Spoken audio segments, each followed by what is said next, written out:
প্রতিদিন সকাল ৮টায় বাড়ি থেকে বের হওয়ার সময় জানি না আজ জ্যান্ত ফিরবো নাকি ট্রেনের ভিড়ে পিষে শেষ হয়ে যাব। নমস্কার, আমি অরিন্দম, নামে আমি অরিন্দম, যার অর্থ নাকি অরি বা শত্রুকে দমন করে যে। কিন্তু আমার আসল শত্রু হলো সময় আর এই লোকাল ট্রেনের ভিড়। তাই সকাল সকাল একটু ব্যায়াম করে শরীরটাকে বুলেট প্রুফ বানানো আর এক কাপ গরম চা খেয়ে নিজেকে মানসিকভাবে তৈরি করা ছাড়া উপায় নেই।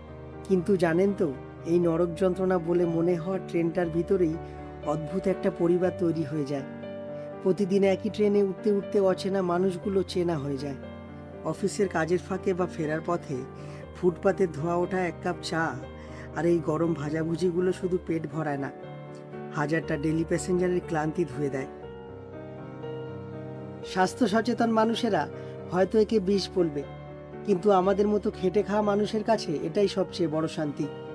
কলকাতা আমাদের ঘাম চুষে নেয়, আমাদের পেটের ভাতও দেয়, কষ্ট আছে, ঝুঁকিও আছে। তাও প্রতিদিন এই শহরটাকে আমরা ভালোবেসে বুকে টেনে নিই। কেমন লেগেছে এই ভিড়ে পিষে যাওয়া মানুষটার গল্প? যদি ভালো লেগে থাকে তাহলে একটা লাইক, শেয়ার, কমেন্ট করবে আর চ্যানেলটাকে অবশ্যই ফলো করে রেখো কিন্তু।